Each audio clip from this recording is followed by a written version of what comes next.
जो तपाईहरु सबैजनालाई प्रभु श्री ख्रीष्टको नाममा जय मसीह।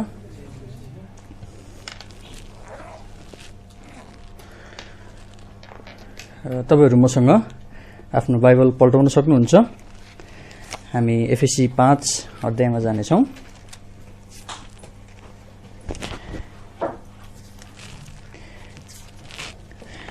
अनि हामीले विगत केही हप्तादेखि परमेश्वरको इच्छालाई बुझ्नु भन्ने विषयमा हेरिरहेका छौं र आज हामी त्यही अध्ययनलाई निरन्तरता दिनेछौं। तपाईहरु मसँग एफएसी 5 को 16 अनि 17 मा पल्टाउनु होला।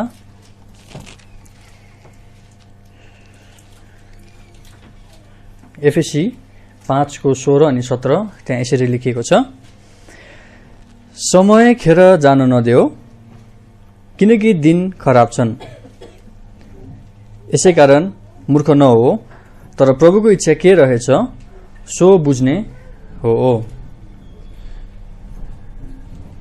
हामीले भर्खरै एफएसी 5 को 16 अनि 17 पद हेर्यौं, जहाँनिर चाहिँ हामीलाई एउटा कुरा नगर्नु तर अर्को कुरा गर्नु भनेर चाहिँ त्यहाँ भनिएको छ, जसमा चाहिँ के कुरा गर्न नदेऊ भन्दा फेरि समय खेर जान नदेऊ अनि कारण पनि दिएको छ किनकि दिन खराब छन्।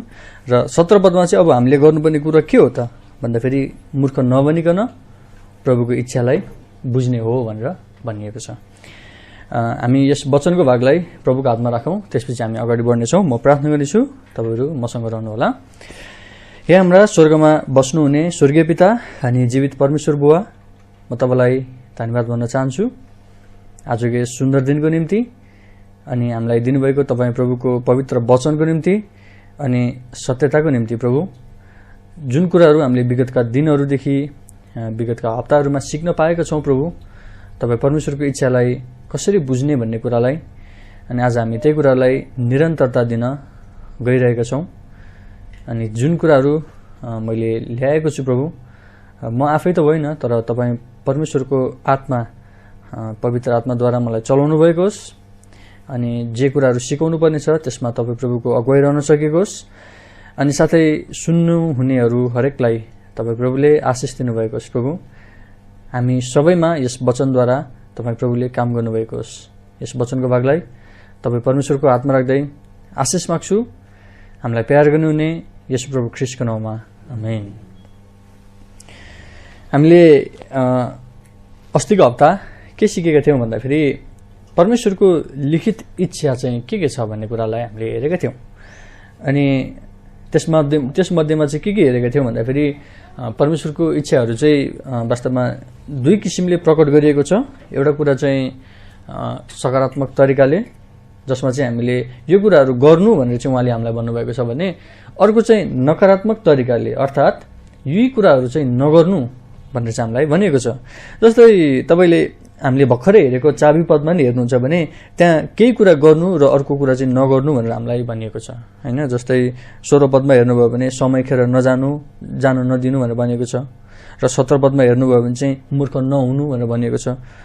त्यस्तै गरिकन 17 पदमा हेर्नुभयो भने चाहिँ गर्नुपर्ने काम पनि भनिएको छ, जस्तै प्रभुको इच्छालाई बुझ्ने हो भनेर भनिएको छ।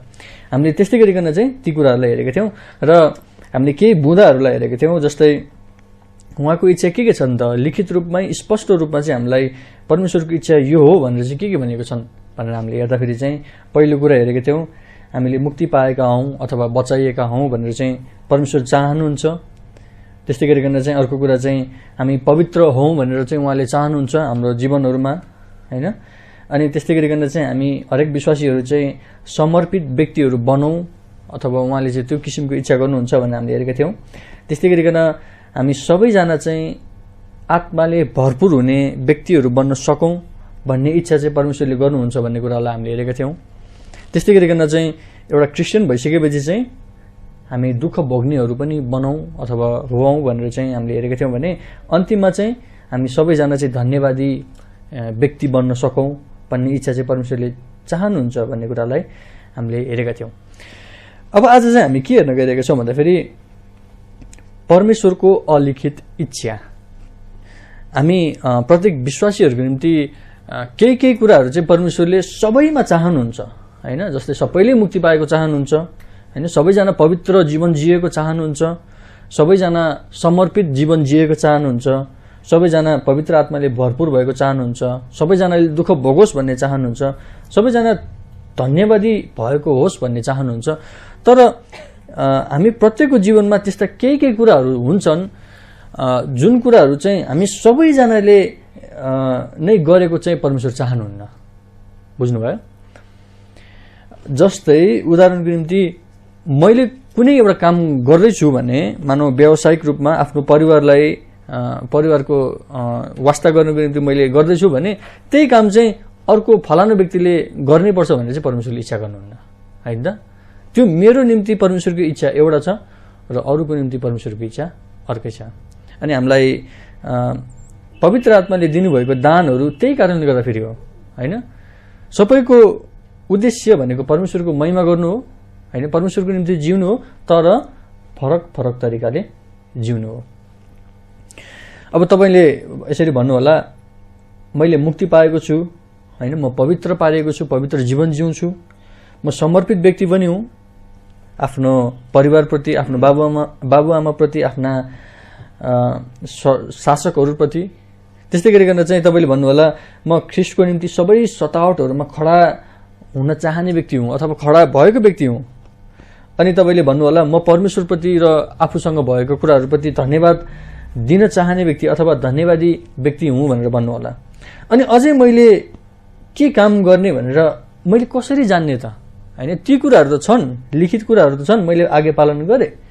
तर अलिखित कुराहरू जुन मेरो जीवनमा व्यक्तिगत रूपमा चाहिँ हुन्छन्, ती कुराहरूलाई मैले अब कसरी जान्ने त? अब अथवा भनौँ, यसरी भनौँ, म कता गएर पढ्ने, मैले कसलाई विवाह गर्ने, मैले कुन काम गर्ने, होइन? यस्ता कुराहरू त प्रत्येक व्यक्तिको निम्ति त परमेश्वरको इच्छा त एउटा हुन्छ नि, होइन? सबैको निम्ति एउटै किसिमको हुँदैन, तर फरक व्यक्तिहरूलाई चाहिँ फरक तरिकाले उहाँले इच्छा गर्नुहुन्छ। मेरो जीवनको निम्ति परमेश्वरको निश्चित इच्छालाई मैले कसरी जान्ने त? एउटा शब्दलाई ध्यान दिनु होला, निश्चित इच्छा। निश्चित इच्छा भनेको चाहिँ विशेष व्यक्तिलाई विशेष इच्छा परमेश्वरले जुन गर्नुभएको छ त्यो इच्छालाई भन्नु खोजेको। जस्तै हामीले मार्ग निर्देशन जुन परमेश्वरबाट पाउँछौँ, त्यो पाउनुभन्दा अगाडि हामीमा केही कुराहरू हुनु जरुरी छ, जुन हामीले विगतको हप्तामा नि हेरेका थियौँ। त्यो कुरा चाहिँ के हो त भन्दाखेरि परमेश्वरको लिखित इच्छाप्रतिको एउटा आज्ञाकारिता। त्यो सबै व्यक्तिको निम्ति लागू हुन्छ, होइन? सबै विश्वासीको निम्ति चाहिँ उसले यदि परमेश्वरको लिखित इच्छालाई पालन गरेको छ भने अनि बल्ल त्यसपछि चाहिँ अलिखित इच्छाहरू चाहिँ उहाँले प्रकट गर्नुहुन्छ।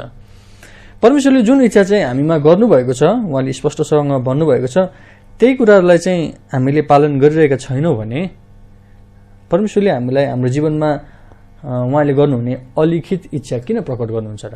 त्यो सम्भव छैन, किनकि जुन कुरा पहिले दिइसकेको छ त्यसलाई हामीले पहिले सुरुमा पालन गरेको परमेश्वरले चाहनुहुन्छ। अनि त्यसपछि बल्ल अरू कुराहरू चाहिँ उहाँले हामीलाई प्रकट गर्नुहुन्छ। अनि अर्को कुरा भनेको चाहिँ के हो भन्दाखेरि परमेश्वरको इच्छालाई जान्नु अघि त्यसलाई पालन गर्ने अथवा त्यसमा चाहिँ तपाईँ इच्छुक हुनुपर्छ। हामी कतिपटक चाहिँ कस्तो हुन्छ भन्दाखेरि पहिल्यै कुनै कुराको निम्ति चाहिँ एउटा धारणा हामीले बनाइसकेको हुन्छौँ, होइन? अनि त्यो धारणा अनुसार हामी जिउन चाहन्छौँ, त्यो अनुसार जान खोज्छौँ र कहिलेकाहीँ मिल्दैन भने पनि हामी जबरजस्ती गर्न चाहन्छौँ, तर त्यो होइन। तपाईँ साँच्चै परमेश्वरको इच्छालाई तपाईँ पछ्याउन चाहनुहुन्छ भने नि पहिला आफूलाई रित्तो पारिदिनुहोस्। के प्रश्न गर्नुहोस् भन्दाखेरि, प्रभु म के गरौँ, तपाईँ के चाहनुहुन्छ? यो प्रश्न कसले गरेको थियो याद छ तपाईँलाई? पावलले प्रेरितको पुस्तकमा गरेको छ। हामी एकचोटि त्यहाँनिर जाउँ न। प्रेरित 9 अध्यायको 6 पदमा, प्रेरित 9:6 सावल भन्ने व्यक्ति, जसलाई पछि पावल भनियो, यहाँनिर सावल भनेर चाहिँ उल्लेख गरिएको छ, होइन? प्रेरित 9:6 त्यहाँ यसरी भन्दैछ पावलको बारेमा, यहाँनिर सावलको बारेमा कुरा गरिएको। अनि उनले थरथर काम्दै र अचम्भित हुँदै भने, हे प्रभु म के गरौँ, तपाईँ के चाहनुहुन्छ? अनि प्रभुले उनलाई भन्नुभयो, उठ र त्यस सहरमा जाऊ अनि तिमीले जे गर्नुपर्छ सो तिमीलाई बताइनेछ। यहाँनिर एउटा क्रम तपाईँले ध्यान दिनुहुन्छ। प्रभुले सिधै गएर तिमी उठ अनि जाऊ, तिमीलाई म के गर्छु बताउने छु भनेर उहाँले भन्नुभएको छैन। सुरुमा कसले इच्छा गरेको छ? सावलले इच्छा गरेको छ, हे प्रभु म के गरौँ, तपाईँ के चाहनुहुन्छ? हामीमा यस्तै किसिमको एउटा इच्छुकपना भयो भने छ नि, परमेश्वरले हामीलाई डोर्याउनुहुन्छ। अनि तपाईँले राम्रोसँग ध्यान दिनुभयो भने यो 6 पदमा र यसपछिको भागहरूमा प्रभुले चाहिँ त्यहाँनिर पावललाई तिमी पछि रोममा जानेछौ, तिमीले पिटे खानेछौ अथवा यताउता तिमी झ्यालखानामा पर्नेछौ, यो कुराहरू केही भन्नुभएको छैन। उहाँले यति भन्नुभएको छ, उठ र त्यस सहरमा जाऊ अनि तिमीले जे गर्नुपर्छ सो तिमीलाई बताइनेछ। एकचोटिको निम्ति एउटा खुड्किलो होइन त। ऊ अब उसको निम्ति गर्नुपर्ने एउटै काम के थियो? जानुपर्ने थियो होइन। त्यहाँ पुगिसकेपछि बल्ल चाहिँ उसले अब उनलाई के गर्नुपर्ने छ बताइने थियो। योभन्दा अगाडि सुरुमा के थियो त भन्दाखेरि पावलले अथवा सावलले भनौँ एउटा इच्छा प्रकट गरेको थियो, प्रभु म के गर्नु त, तपाईँ के चाहनुहुन्छ? त्यसै कारणले गर्दाखेरि तपाईँको जीवनमा र मेरो जीवनमा पनि परमेश्वरको कुनै अलिखित इच्छालाई तपाईँले जान्न चाहनुहुन्छ भने चाहिँ नि आफूलाई रित्तो पार्नुहोस्। कुनै पनि एउटा भनौँ पहिल्यै दिमागले कुनै कुरामाले चाहिँ एकदमै भरिएको त्यस्तो खालको मनसाय नबनाउनुहोस्। उदाहरणको निम्ति जस्तै तपाईँ कसैलाई विवाह गर्ने निम्ति प्रार्थना गर्दै हुनुहुन्छ भने सुरुमै शर्तहरू त्यहाँनिर नराख्नुहोस् है। अब शर्त भनेको म चाहिँ के विश्वास गर्छु भन्दाखेरि दुईटा मात्रै शर्त हुनुपर्छ होइन। पहिलो शर्त भनेको त्यो व्यक्ति चाहिँ विपरीत लिङ्गी व्यक्ति हुनुपर्छ होइन। जस्तै केटाले प्रार्थना गर्दैछ भने केटीको निम्ति प्रार्थना गर्नुपर्छ र केटीले गर्दैछ भने केटाको निम्ति होइन। र अर्को शर्त भनेको एउटा क्रिस्चियन भइसकेपछि चाहिँ मैले क्रिस्चियनको निम्ति नै प्रार्थना गर्नुपर्छ। अब त्यहाँ क्रिस्चियन कस्तो खालको क्रिस्चियन? एउटा भक्तिपूर्ण जीवन जिउन चाहने व्यक्ति हुनुपर्छ अवश्य पनि, तर दुईटा मात्रै शर्त त्यहाँ हुनुपर्छ। तर हामी कहिलेकाहीँ चाहिँ कस्तो गरिदिन्छौँ भन्दाखेरि प्रभु ठिक छ म विवाह गर्न चाहन्छु तर यस्तो चाहिँ भइदियोस्, अथवा यस्तो भयो भने चाहिँ म विवाह गर्छु नत्र गर्दिनँ, अथवा फलाना यति पढेको अथवा यो जातको अथवा यति यस्तो देखिने खालको होइन, अथवा यस्तो घरानाको होइन, विभिन्न हुनसक्छ। पहिल्यै भरिएको मन छ भने परमेश्वरको इच्छालाई हामीले जान्न सक्दैनौँ। आफैलाई रित्तो पार्नुपर्छ र आफैलाई प्रश्न गर्नुपर्छ र प्रभुसँग प्रश्न गर्नुपर्छ, प्रभु म के गरौँ, तपाईँ के चाहनुहुन्छ? अनि बल्ल प्रभुले चाहिँ हामीलाई उहाँको इच्छा जे हो त्यो उहाँले प्रकट गर्नुहुन्छ। अनि कहिलेकाहीँ परमेश्वरको इच्छालाई बुझ्नु, परमेश्वरको इच्छा भनेको चाहिँ यो चाहिँ हामी होटेलमा गइसकेपछि चाहिँ मेनु आउँछ अनि मेनु आइसकेपछि चाहिँ मलाई यो खानेकुरा मनपर्छ, आज फलाना खानेकुरा खाने, यस्तो हुँदैन है। त्यो चाहिँ कस्तो हो भन्दाखेरि होटेलमा गएर बस्ने अनि पकाउने मान्छेले जे कुरा ल्याउँछ नि त्यही कुरालाई चुप लाएर खाने जस्तै हो। उसले जे पनि ल्याउन सक्छ, कहिलेकाहीँ मन नपर्न पनि सक्छ, कहिलेकाहीँ मन पर्नु पनि सक्छ। तर एउटा कुरा चाहिँ के हो भन्दाखेरि होटेलमा जसले पकाउँछ उसले जानेर नै पकाउँछ फेरि होइन। जो पाइदै गएर त पकाउँदैन पक्कै पनि होइन। उसले राम्रै कुरा पकाउँछ र राम्रै कुरा चाहिँ ल्याएर दिन्छ।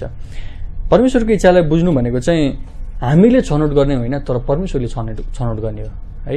अनि कतिपटक चाहिँ हामीले नसोचेको र नचाहेको कुराहरू पनि परमेश्वरले हाम्रो जीवनमा छनौट गरिदिनु भएको हुन्छ।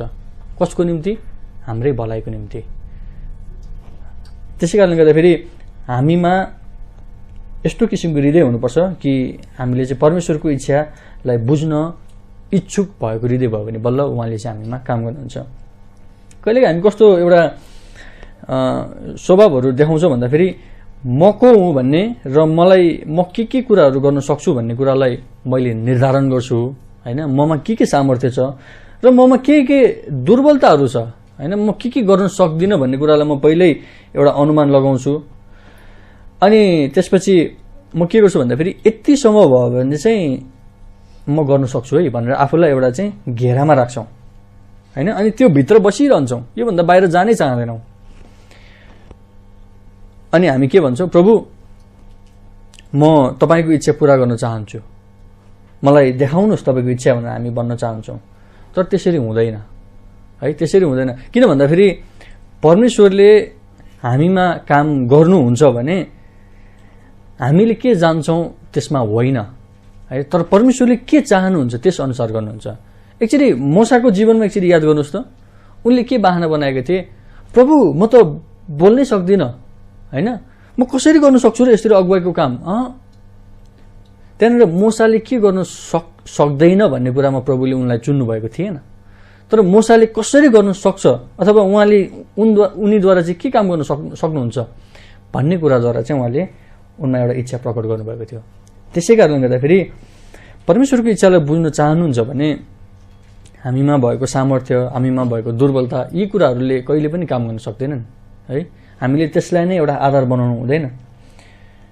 हामीमा एउटा हृदय हुनुपर्छ, जुन हृदय चाहिँ हे प्रभु म के गरौँ भनेर चाहिँ हामीले प्रश्न गर्ने खालको हृदय हुनुपर्छ। एकचोटि एउटा मिसनरीको जीवनलाई विचार गरौँ न।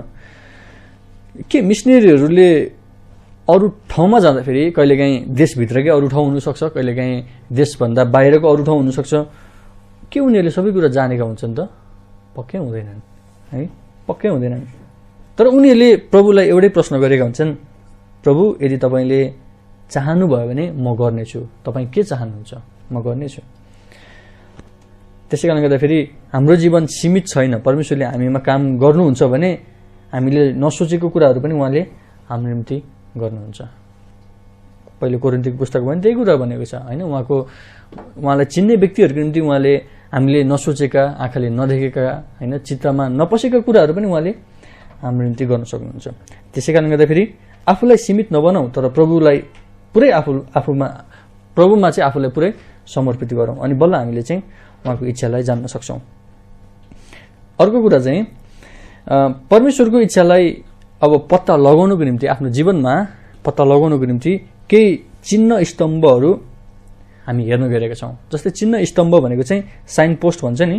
अब यता गयो यो ठिक छ, अब यहाँबाट अब अलि अगाडि गयो हैन, त्यसले एउटा चाहिँ बाटो देखाइदिन्छ।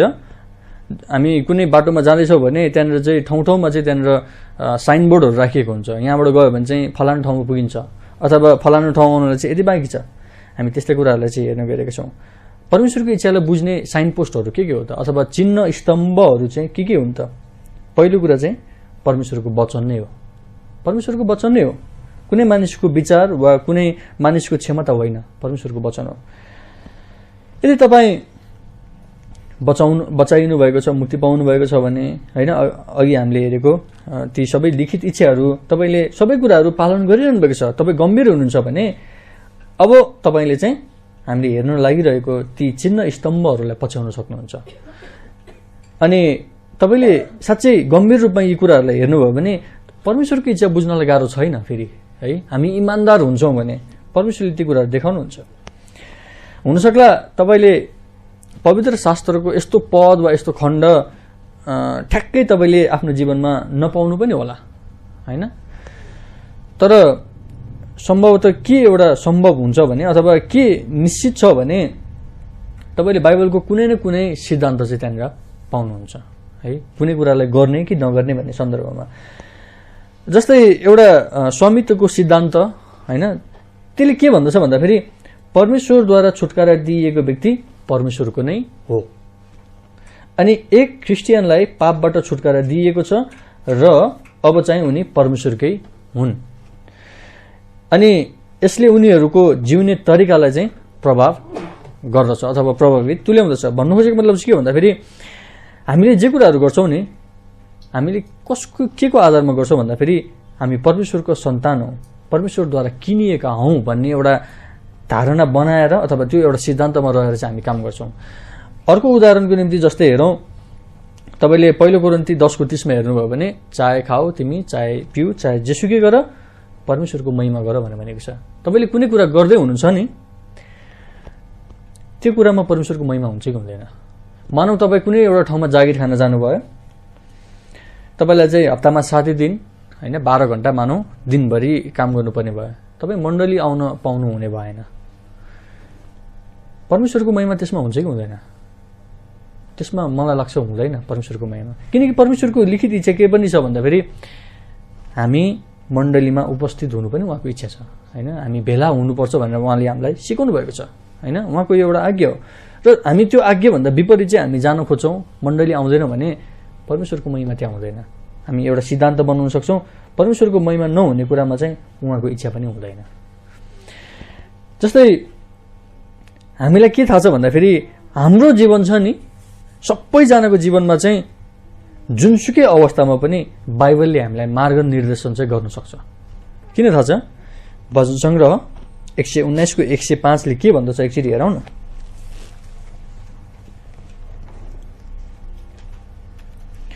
भजन संग्रह 119 को 105 ले हामीलाई यसरी भनेको छ, तपाईको वचन मेरा पाउहरूका निम्ति बत्ती र मेरो बाटोको निम्ति र मेरा बाटाको निम्ति ज्योति हो। तपाईले के देख्नुहुन्छ भन्दाखेरि परमेश्वरको वचनले चाहिँ नि हामीलाई बत्ती र ज्योतिको काम गर्दो रहेछ। अनि त्यसै कारणले गर्दाखेरि तपाईसँग एउटा राम्रो बत्ती छ भने तपाई बाटोमा यात्रा गर्दै हुनुहुन्छ भने बाटो जस्तो सुकै होस् तपाईलाई डर हुँदैन। किन थाहा छ? किनकि तपाईसँग बत्ती छ। तपाई त्यो बत्तीको उज्यालोले तपाई जति टाढासम्म पनि जान सक्नुहुन्छ। हाम्रो जीवन छ नि, हामीले जिउने जीवन चाहिँ जीवनमा यस्तो कुनै अवस्था कहिले पनि आउँदैन जुन अवस्थामा चाहिँ परमेश्वरसँग चाहिँ हाम्रो निम्ति कुनै उत्तर नै छैन। यस्तो अवस्था कहिले पनि आउँदैन।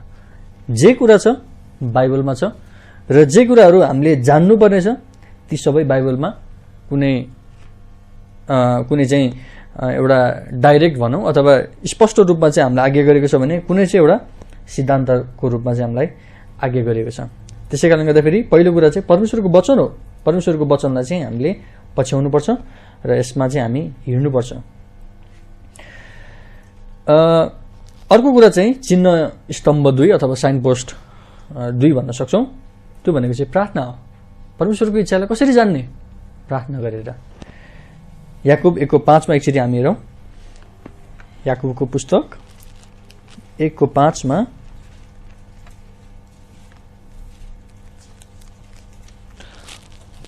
त्यहाँ यसरी भनेको छ, तर तिमीहरूमध्ये कसैलाई बुद्धिको खाँचो छ भने उसले परमेश्वरलाई मागोस्, जसले सबै मानिसहरूलाई मन खोलेर दिनुहुन्छ र अपार्नुहुन्न, अनि उसलाई यो दिइनेछ। हामी मध्ये को सिद्ध छौँ यहाँनिर? हामी मध्ये कसलाई सबै कुराको ज्ञान छ? छैन। ज्ञान मात्र भएर हुँदैन, बुद्धि पनि हुनुपर्छ है। ज्ञान र बुद्धिमा फरक छ। अनि यहाँ के भनेको छ भन्दाखेरि हामीलाई बुद्धिको खाँचो छ भने हामीले के गर्ने हो त? कुनै मानिसकोमा जाने हो? होइन। त्यहाँ भनेको छ परमेश्वरसँग मागोस् अथवा परमेश्वरलाई मागोस्। अनि परमेश्वरलाई माग्दाखेरि उहाँले हामीलाई के गर्नुहुन्छ? हपार्नुहुन्छ, हामीलाई गाली गर्नुहुन्छ, हामीलाई हुँदैन भन्नुहुन्छ। यो पद अनुसार के भनेको छ? सबै मानिसहरूलाई मन खोलेर दिनुहुन्छ। मन खोलेर दिनुहुन्छ। अनि के भनेको छ त्यहाँनिर? हपार्नुहुन्न। किन मागेको तिमीले? मलाई नमाग, सबै तिमी मेरो वचनमा छ। उहाँले त्यसरी भन्नुहुन्न। परमेश्वरको इच्छालाई बुझ्न, हामीले परमेश्वरको अगुवाईलाई जान्न हामीले प्रार्थना गर्नुपर्छ। त्यसै कारण त हामी भन्ने गर्छौँ नि, परमेश्वरको इच्छा छ कि छैन, म प्रार्थना गर्छु, अझै केही समय हेर्छु, परमेश्वरले अगुवाई गर्नुभयो भने त्यो अनुसार हामी अगाडि बढ्नेछौँ। किन भन्छौँ भन्दाखेरि परमेश्वरले हामीलाई ती कुराहरूमा शान्ति दिनुहुन्छ। जब हामी प्रार्थना गर्छौँ होइन, परमेश्वरले हामीलाई बाटोहरू देखाउनुहुन्छ। परमेश्वरले हरेक प्रार्थनाको जवाफहरू दिनुहुन्छ। अनि हामी कुन बाटोमा हिँड्ने भन्ने कुराको पनि उहाँले हामीलाई जवाफ दिनुहुन्छ है। अब परमेश्वरले कसरी जवाफ दिनुहुन्छ भन्ने कुरा हामी पछि हेर्नेछौँ। तर अहिलेलाई यति बुझौँ, प्रार्थनामा शक्ति छ र प्रार्थनाद्वारा चाहिँ परमेश्वरले हाम्रा इच्छाहरूलाई चाहिँ उहाँको इच्छालाई हाम्रो जीवनमा उहाँले हामीलाई प्रकट गर्न सक्नुहुन्छ। प्रार्थना गर्नुहोस्। कुनै कुरामा अन्योल भयो, प्रार्थना गर्नुहोस्, प्रभुसँग समय बिताउनुहोस्, प्रभुले तपाईँलाई देखाउनुहुन्छ। एकजना पावल लिटल भन्ने व्यक्तिले चाहिँ, उनी लेखक हुन्, उनले यो प्रार्थनाको बारेमा र परमेश्वरले हामीलाई देखाउनु हुने एउटा इच्छाको बारेमा उनले यसरी भनेका छन्, हामीले प्रार्थना गर्दा परमेश्वरले हामीलाई पवित्र आत्माद्वारा बारम्बार एउटा विश्वस्तता दिनुहुन्छ, जुन यतिसम्मको गहिराईमा पुग्दछ कि नयाँ नयाँ जानकारीहरूको बावजुद त्यही उहाँले देखाउनु भएको नै ठिक हो भन्ने एउटा बढ्दो आवाज वा एउटा कार्यको सिलसिलाको खाँचो गराउँदछ।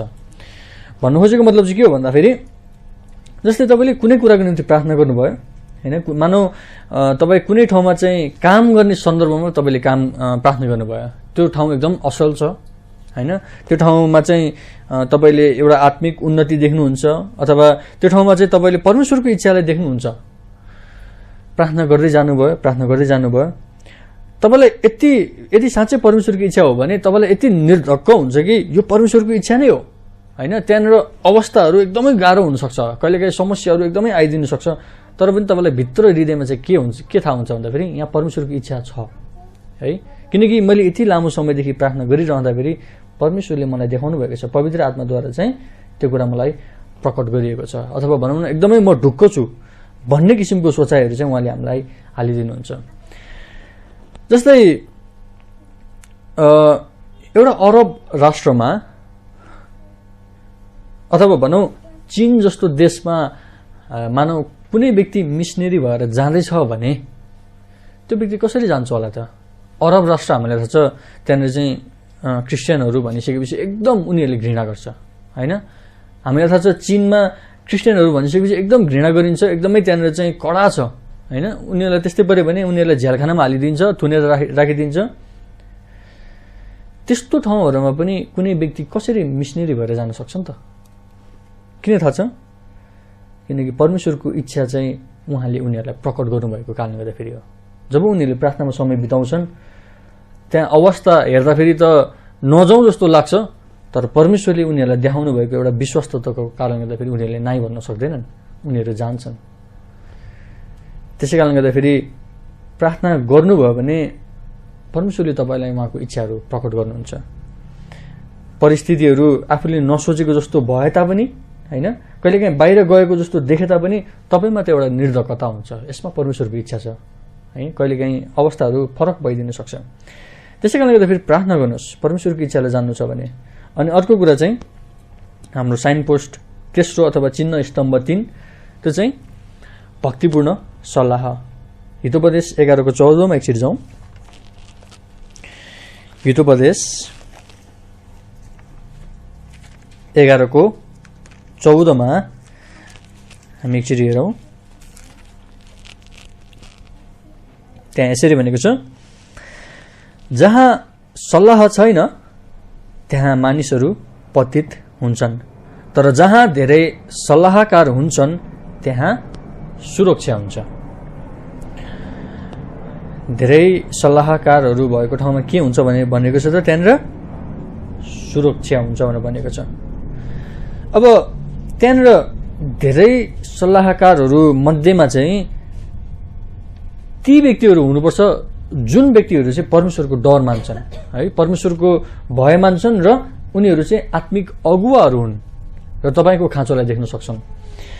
यदि उनीहरूले परमेश्वरको वचनलाई अक्षरश रूपमा विश्वास गर्छन् र उनीहरूले त्यही अनुसारको प्रचार गर्छन्, सिकाउँछन् भने तपाईँलाई तपाईँको जीवनको निम्ति एउटा राम्रो गन्तव्य के हो भन्ने कुरामा पनि सल्लाह दिन सक्छन्। अझै भनौँ क्रिस्चियन साथीहरूले, मित्रहरूले, तपाईँको अभिभावकहरूले तपाईँलाई सल्लाह दिन सक्छन्। तर हामीले ध्यान दिनुपर्ने कुरा अर्को पनि के छ भन्दाखेरि सल्लाह लिँदाखेरि चाहिँ कस्तो किसिमको व्यक्तिलाई हामीले छान्ने। सुलेमानको छोरा रहबाम उनले 2 किसिमको सल्लाहहरू लिएको छ। तपाईँले पुरानो नियमको खण्डमा हेर्नु भने तपाईँले थाहा पाउन सक्नुहुन्छ। उनले सुरुमा चाहिँ कस्ता व्यक्तिहरूसँग सल्लाह लिए भन्दाखेरि बुढापाकाहरू जो चाहिँ सुलेमान सँगसँगैका थिए हैन, उनीहरूसँग सल्लाह लिए। उनीहरूले एकदम राम्रो सल्लाह दिएको छ। अनि फेरि उनलाई त्यति चित्त बुझेन, ऊ फेरि आफ्ना सँगसँगै हुर्के बढेका जवान व्यक्तिहरूसँग सल्लाह लिन गए। त्यो सल्लाह चाहिँ उनीहरूले बेठिक किसिमको सल्लाह दियो। अनि त्यही सल्लाह चाहिँ रहबामलाई मन पर्यो, उनले त्यही अनुसार गर्यो। त्यो अनुसार गर्दाखेरि के भयो त, इजरायल राष्ट्र 2 भागमा त्यहाँनिर चाहिँ विभाजन हुन पुगेको थियो। त्यहाँनिर चाहिँ परिस्थिति एकदमै बाहिर गएको थियो। त्यसै कारणले गर्दाखेरि तपाईँ सल्लाह लिनुहोस् परमेश्वरको इच्छालाई बुझ्नको निम्ति, तर ठिक व्यक्तिसँग चाहिँ सल्लाह लिनुहोस्। तपाईँ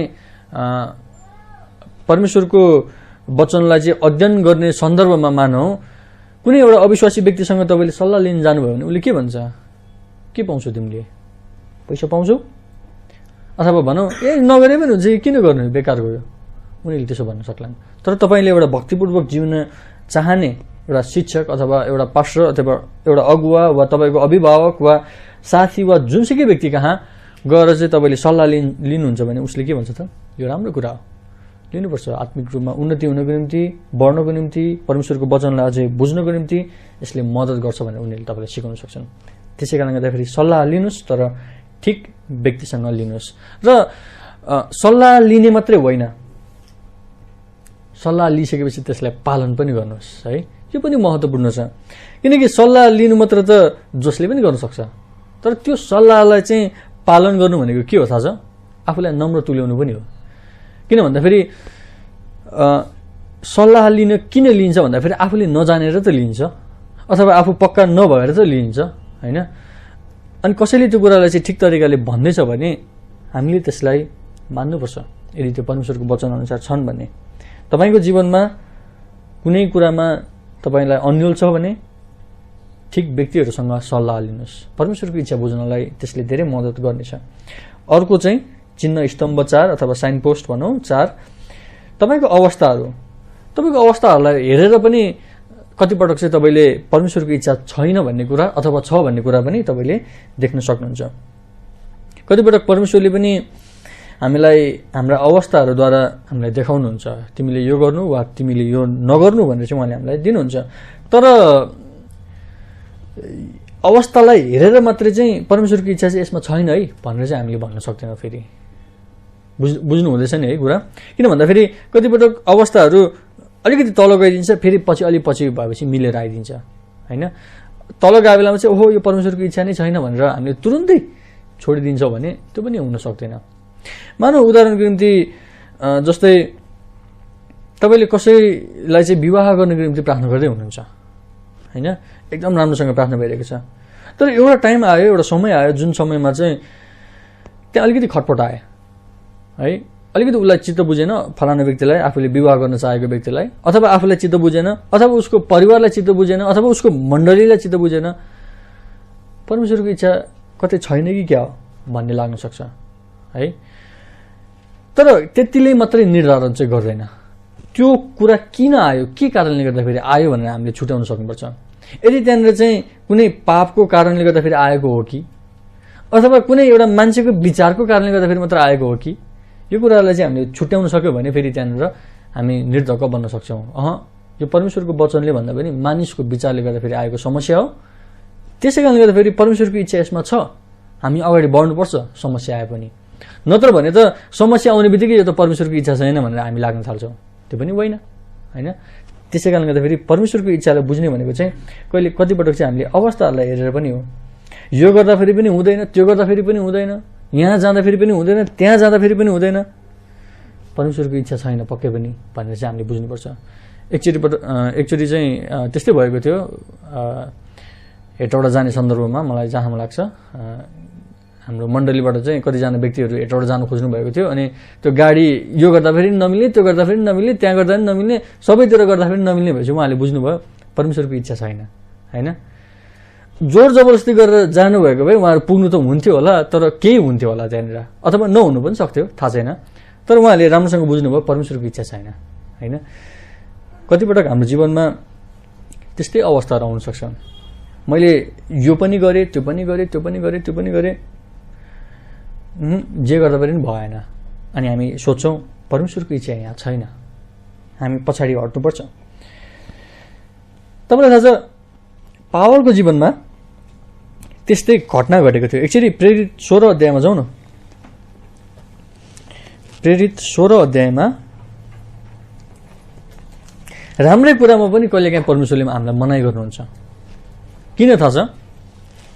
किनकि परमेश्वरले त्यो राम्रो कुरालाई मनाइ गरेर त्योभन्दा उत्तम कुरा चाहिँ हाम्रो जीवनमा उहाँले हालिदिनुहुन्छ। जस्तै प्रेरित 16 को 6 देखि 7 मा हामी एकचोटि हेरौँ न। त्यहाँ यसरी भनेको छ, अनि जब उनीहरू यसो गरौँ न, त्योभन्दा माथि 4 बाट पढौँ अनि अझै स्पष्ट हुनसक्छ। मानव 4 बाट पढौँ। अनि सहर सहर हुँदै जाँदा उनीहरूले तिनीहरूलाई पालन गर्नका निम्ति ती आज्ञाहरू सुम्पिदिन्थे जो यरुशलेमका प्रेरितहरू र प्राचीनहरूद्वारा ठहराएका थिए।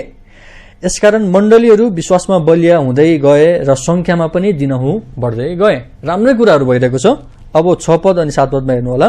अनि जब उनीहरू फ्रिगिया र गलातियाका प्रदेशबाट भएर गए र पवित्र आत्माद्वारा एसियामा वचन प्रचार गर्न मनाही गरियो, तब मुसियामा आएपछि उनीहरूले बिथिनिया जाने कोसिस गरे, तर आत्माले उनीहरूलाई अनुमति दिनु भएन।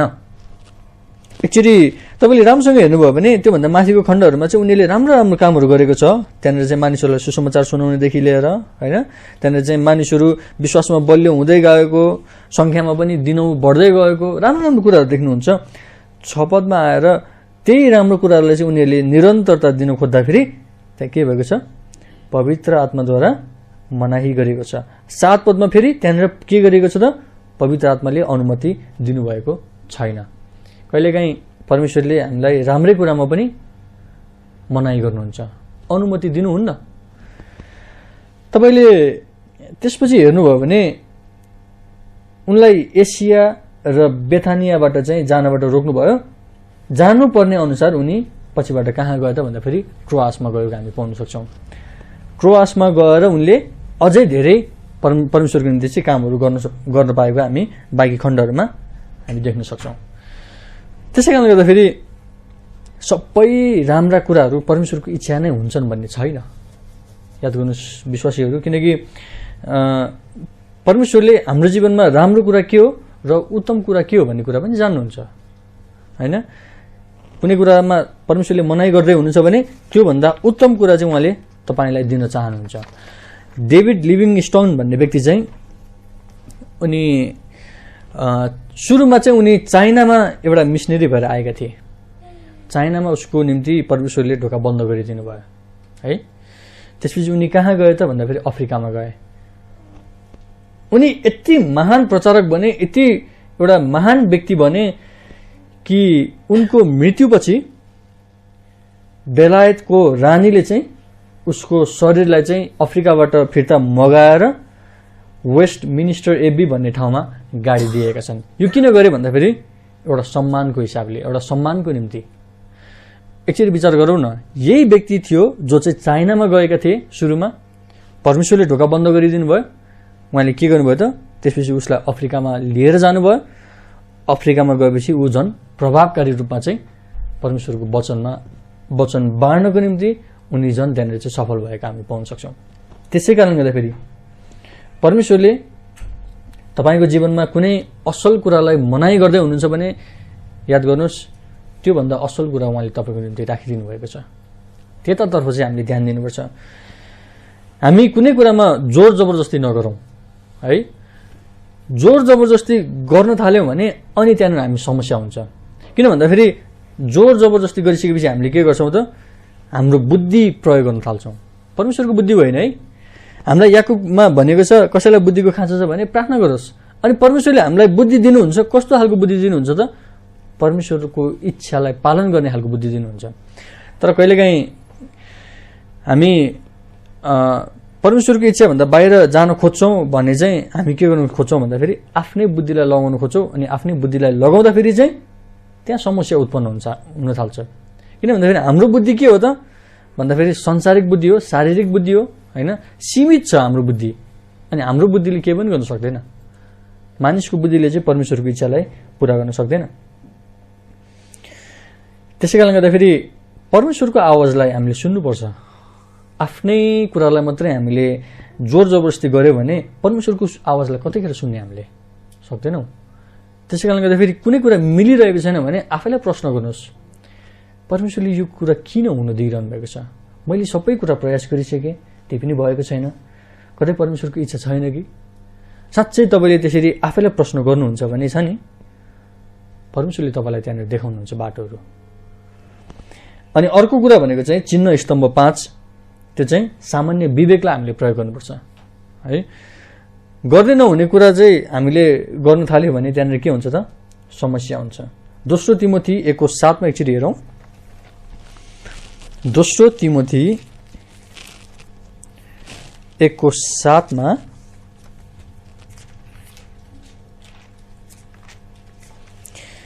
हामीले त्यहाँ यसरी भनेको छ, यसकारण माफ गर्नु होला, किनकि परमेश्वरले हामीलाई डरको आत्मा होइन तर सामर्थ्यको, प्रेमको र के को त आत्मा संयमको आत्मा दिनुभएको छ है। विवेक भन्ने कुरा चाहिँ परमेश्वरले चाहिँ हरेक व्यक्तिलाई दिनुभएको हुन्छ, एउटा विश्वासीलाई अनि अविश्वासीलाई।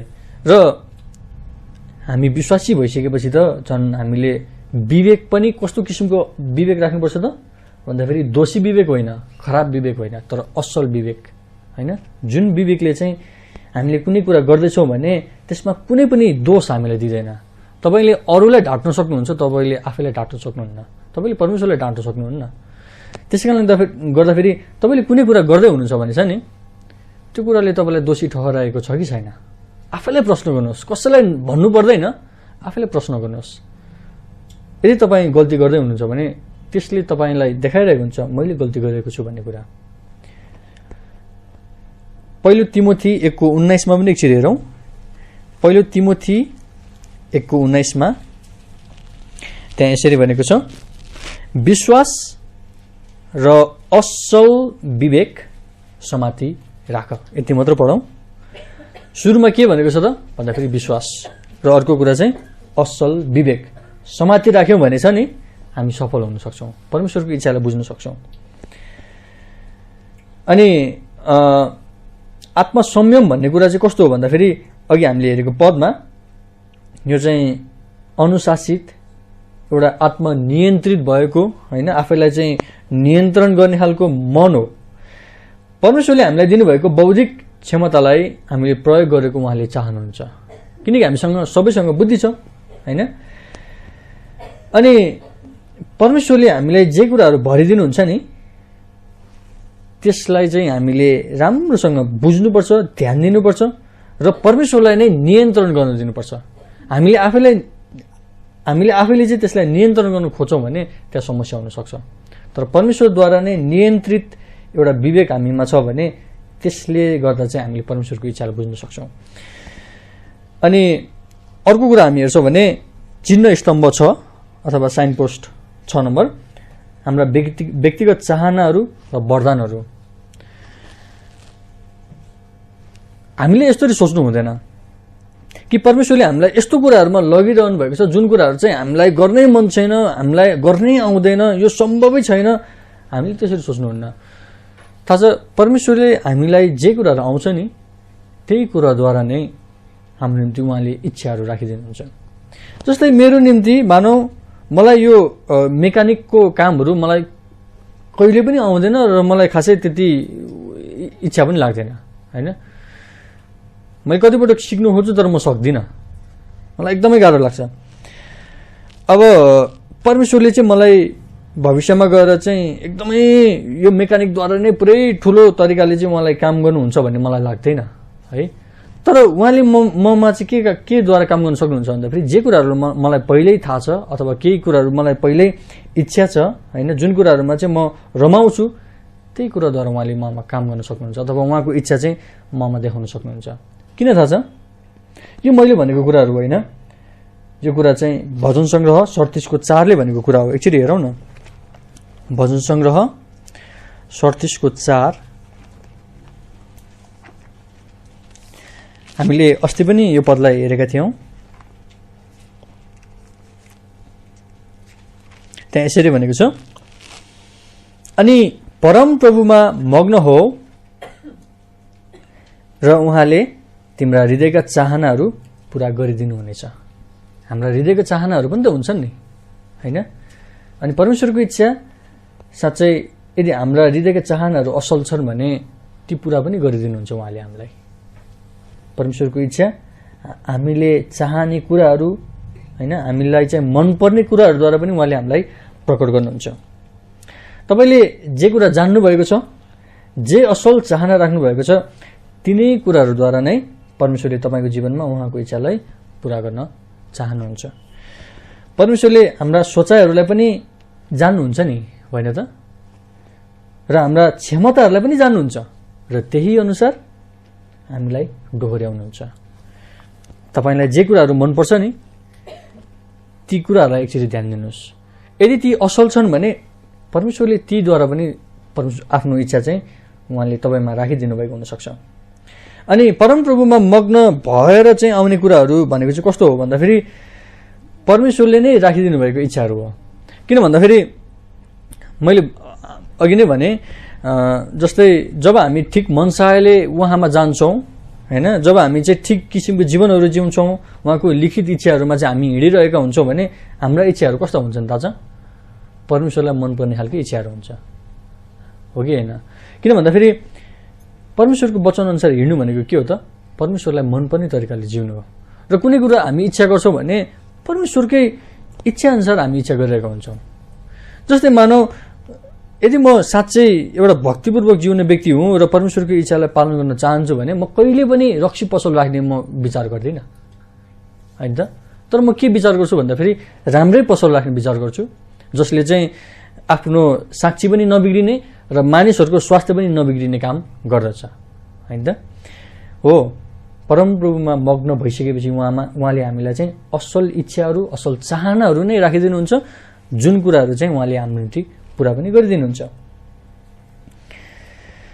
त्यसै कारणले गर्दाखेरि हाम्रो हृदयको चाहनाहरू हामीले आफैलाई जाँचौँ। यदि त्यो असल छन् भने परमेश्वरले त्यसद्वारा पनि काम गर्न सक्नुहुन्छ, उहाँको इच्छा त्यसमा पनि हुनसक्छ है। अनि अर्को भनेको चाहिँ चिन्ह स्तम्भ 7 अन्तिम, त्यो चाहिँ पवित्र आत्माको भित्री गवाही। तपाईँले कुनै कुरा गर्दै हुनुहुन्छ होइन, त्यसमा शान्ति छ कि छैन? आफैलाई एकचोटि विचार गर्नुहोस्, आफैलाई प्रश्न गर्नुहोस्। शान्ति छ भने त्यो शान्ति कहाँबाट आउँछ थाहा छ? पवित्र आत्माद्वारा आउँछ है, किनकि पवित्र आत्मा शान्तिका आत्मा हुनुहुन्छ। रोमी 8:14 देखि 16 एकचोटि हेरौँ न। रोमीको पुस्तक 8:14 देखि 16 त्यहाँ यसरी भनेको छ, किनकि जतिजना परमेश्वरका आत्माद्वारा दोहोऱ्याइँदछन् तिनीहरू परमेश्वरका पुत्रहरू हुन्। किनकि फेरि डराउनका निम्ति तिमीहरूले बन्धनका आत्मा पाएका छैनौ, तर तिमीहरूले धर्मपुत्र तुल्याउनु हुने आत्मा पाएका छौ, जसद्वारा हामी हे अब्बा, हे पिता भनी पुकार्दछौँ। आत्मा आफैले हाम्रो आत्मासँग तिमीहरू परमेश्वरका सन्तान हौ भनी गवाही दिनुहुन्छ। तपाईँले यहाँ ध्यान दिनुभयो भने हामीभित्र हुनुभएको पवित्र आत्मा र हामीभित्र भएको हाम्रै आत्माको बिचमा चाहिँ त्यहाँनिर एक किसिमको सञ्चार भएको कुरा चाहिँ तपाईँले देख्न सक्नुहुन्छ। कतिपटक हामी परमेश्वरको इच्छाभन्दा बाहिर गइरहँदाखेरि छ नि, परमेश्वरले हाम्रो हृदयमा घचघचाइरहनु भएको हुन्छ, यहाँ ठिक छैन है, यहाँ ठिक छैन है, यो बाटो चाहिँ ठिक होइन है। हामीलाई द्वन्द्व भइरहेको हुन्छ, अशान्ति भइरहेको हुन्छ। तर हामी कुनै बाटोमा हिँडिरहेका छौँ भने त्यहाँ परमेश्वरको शान्ति एकदमै हुन्छ, तपाईँले महसुस गर्न सक्नुहुन्छ। धेरै पटक मैले त्यसरी महसुस गरेको छु। कुनै कुरा गरिरहँदाखेरि त्योभन्दा अगाडि अन्यल पनि थियो र जब बढ्दै गयो परमेश्वरले झन्झन शान्ति दिनुभएको छ, झन्झन शान्ति दिनुहुन्छ होइन। आफैलाई एकचोटि जाँच्नुहोस्, तपाईँले जे कुराहरू गर्दै हुनुहुन्छ नि, परमेश्वरको इच्छालाई बुझ्न चाहँदै हुनुहुन्छ, त्यसमा अगाडि बढ्दै हुनुहुन्छ, तपाईँलाई त्यसमा शान्ति छ कि छैन?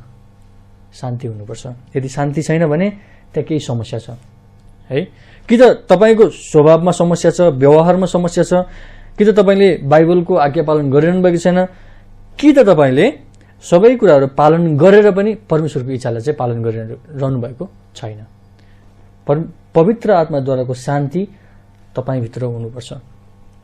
कलसी 3:15 अनुसार हामीले परमेश्वरको शान्तिलाई हाम्रा हृदयहरूमा राज्य गर्न दिनुपर्छ। तपाईँले त्यहाँ पाउन सक्नुहुन्छ। यो भनेको चाहिँ त्यसले हाम्रो हृदयलाई निर्देशित गर्दछ, त्यो हाम्रो हृदयमा निर्णायक जस्तै गरी बस्दछ। जे निर्णय गर्दछ नि, हाम्रो हृदयभित्रको एउटा पवित्र आत्माद्वाराको शान्तिद्वारा चाहिँ हामीले निर्णय गर्दछौँ। हामीलाई त्यसमा कुनै पनि अफसोस हुँदैन, कुनै पनि हामीलाई चाहिँ त्यहाँनिर चाहिँ धिक्कार लाग्ने खालको कुरा हुँदैन होइन। जे निर्णय गर्छौँ नि त्यसमा हामीलाई शान्ति हुन्छ।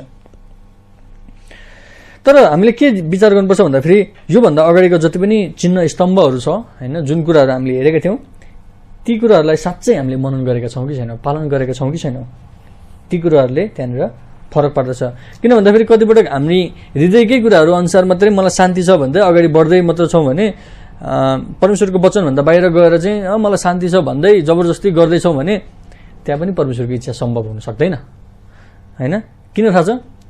किनकि यिर्मिया 17:9 भन्दछ हाम्रा हृदयहरू छली हुन्छन् है। हामी हृदयकै कुराहरू मात्रै पछ्याउन थाल्छौँ भने त्यहाँ समस्या हुन थाल्छ। पहिलो चिन्ह स्तम्भ परमेश्वरको वचन थियो। परमेश्वरको वचनलाई पछ्याउँदै होइन हाम्रो असल विवेकहरू राख्दै सल्लाहहरू लिँदै सबै कुराहरू गर्दै ठिक कुराहरू आउँदैछ भने परमेश्वरको इच्छा त्यहाँनिर छ है। सबै कुराहरू एकपछि अर्को खुड्किलोमा हामी जाँदैछौँ भने परमेश्वरले हामीलाई सहायता गर्नुहुन्छ र हामीलाई देखाउनुहुन्छ। त्यसै कारणले गर्दाखेरि परमेश्वरको शान्ति चाहिँ हाम्रो हृदयमा हुनैपर्छ। जुनसुकै कुरालाई गर्दाखेरि पनि परमेश्वरको शान्ति छैन भने त्यहाँ समस्या छ।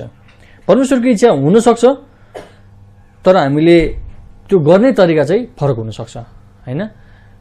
किनकि परमेश्वरले हामीलाई यो तरिकाले गर्नु भनेर चाहिँ उहाँले देखाइरहनु भएको हुनसक्छ भने हामीले त्यही कुरालाई चाहिँ अर्कै तरिकाले गरिरहेको हुनसक्छौँ होइन। त्यो पनि गलत हो। परमेश्वरको शान्ति चाहिँ हाम्रो हृदयमा पूर्ण रूपमा राज्य गर्नु हुनुपर्छ। त्यसै कारणले गर्दाखेरि आज हामीले हेरेको 7वटा कुराहरू होइन, 7वटा चिन्ह स्तम्भहरू हामीले ध्यान दिनुपर्छ। परमेश्वरको वचन सुरुमा आउनुपर्छ, त्योभन्दा अगाडि केही पनि आउनु सक्दैन। मानिसको विचार वा मानिसको हृदयको चाहनाहरू पनि होइन, तर परमेश्वरको वचन आउनुपर्छ। र दोस्रो कुरा चाहिँ हामीमा प्रार्थना हुनुपर्छ परमेश्वरको इच्छा बुझ्नलाई।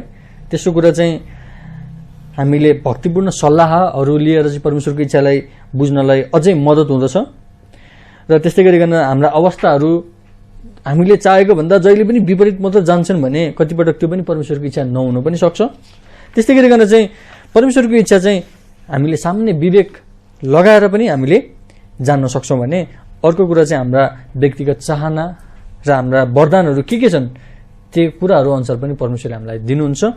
र अन्तिममा चाहिँ हामीले पवित्र आत्माको भित्री गवाही अथवा उहाँले हामीलाई दिनुभएको शान्ति कस्तो छ कि छैन होइन, पूर्ण शान्ति छ कि छैन।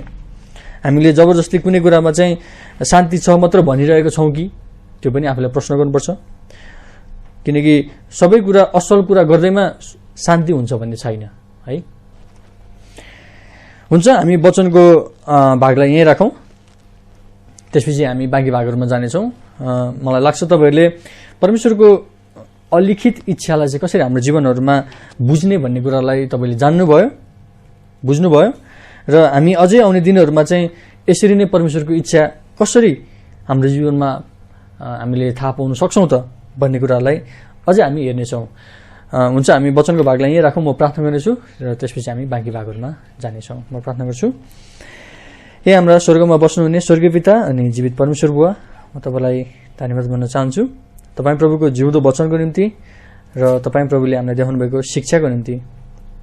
अनि जुन कुराहरू हामीले तपाईँको वचनद्वारा हेरेका छौँ प्रभु, हाम्रो प्रत्येकको जीवनमा तपाईँ प्रभुको वचनमा नलेखिएका तर तपाईँ प्रभुले इच्छा गर्नुहुने कुराहरू के छन् भन्ने कुरालाई हामी सबैले जान्न सकौँ अनि त्यस अनुसार हिँड्न सकौँ। प्रभु, यो वचन सुन्नुहुने हरेकलाई र म आफैलाई पनि सहायता गर्नुभएको होस् यस वचनद्वारा र यसलाई पालन गर्न हामी हरेकलाई तपाईँ प्रभुको सहायता अनि अगुवाई रहन सकेको होस्। यो वचनको भागलाई तपाईँ परमेश्वरको आत्मा राख्दै आशिष माग्छु। हामीलाई प्यार गर्नुहुने येशू प्रभु ख्रीष्टको नाममा आमेन।